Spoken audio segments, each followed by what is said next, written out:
A lesson from a student. Bing Crosby's voice from my kitchen radio as he dreams of a white Christmas makes me think of Christmases long ago. My mind travels back to 1944 to a Christmas in a one-room school and a lesson from a fourth grade student that has helped me ever since. I can't remember the tree we had, but we must have had one. It would have been a 5 or 6 foot cedar tree, as pines didn't grow wild on western Kentucky hills. One of the older boys would have cut it and brought it from home, with a plank affixed to the bottom of the trunk so it would stand up. We did not string popcorn or cranberries for decoration. We did not have any cranberries, and we would have eaten the popcorn before we got it strung. I think the available decorations at the time were red and green garlands, made of some kind of paper product, a little stiffer than paper but less stiff than cardboard. Glass balls from Czechoslovakia were a war casualty and would have been too expensive. Plastic had not yet reared its ugly head.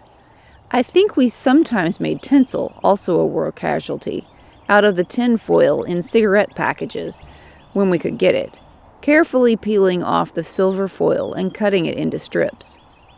Another kind of decoration was red paper honeycomb bells that folded flat for storage, but opened to make a three-dimensional decoration.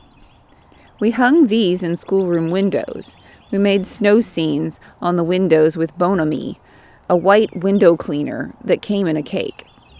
When mixed with water and smeared on the window with a cloth, it left a white residue until it was wiped off.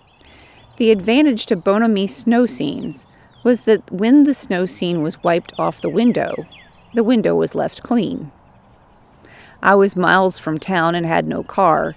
If automobiles had been available for sale, how could I have bought one when my take-home pay was $105 a month for 7 months?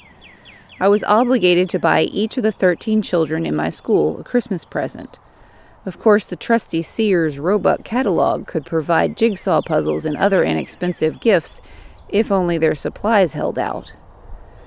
A snow and big sleet on top of it came the next week before school was to be let out for Christmas.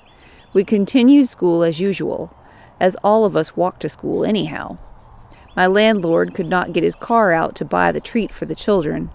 I think I could get apples, but I thought no treat was complete without candy. My landlady put her life in jeopardy by walking 2 miles to a neighbor's house to go with them to Caneyville in their old car, and walked all over that little town trying to find any candy. At that time, sugar was rationed, and nearly all the output of candy factories was going to the soldiers. Chewing gum was also impossible to obtain. Cessna finally found enough candy for 13 children, but she couldn't get it all alike. Of all the homeroom mothers I have ever known, Cessna Ferris certainly deserves the brightest gold star. The school children and I were also obligated to put on a Christmas program for the parents to be given on the last day before Christmas. I was in a quandary. My sister-in-law had given me 2 Christmas playbooks she had used when she taught in a one-room school, and I had given out individual poems for the students to memorize, but I really wanted to give a play. The wires at the front of the school were permanently in place, waiting for the white sheets to be pinned to them in order to make a stage and 2 dressing rooms. There were 2 plays in the books that I really liked, but I could not decide which one of them I liked better. I elected to ask the children and let them vote on which play we were to give. In the middle of my presentation of the synopsis of each play, I realized that one would be easy to produce, the other one next to impossible with the limited facilities we had to work with. I hastily started pointing out the disadvantages of that one, but it was too late. Of course they voted for the impossible one to stage. In my 19-year-old wisdom, I then reneged on my promise to go by their vote, and used my authority to make them do the one they had not voted for. The parents who knew anything about it backed me, and the students, who did not know they had any civil rights, did their best in a play they did not choose. But Helen, the 4th grade daughter of the people I was boarded with, while pulling on her long cotton stockings in the kitchen by the warm step stove, told me something I shall never forget.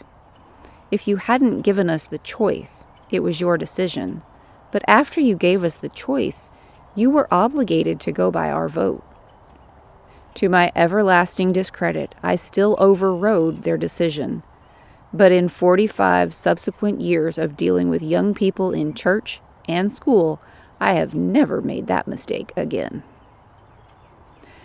I send Helen a Christmas card every year, and every year I am grateful for the lesson she taught me when she was 9 years old.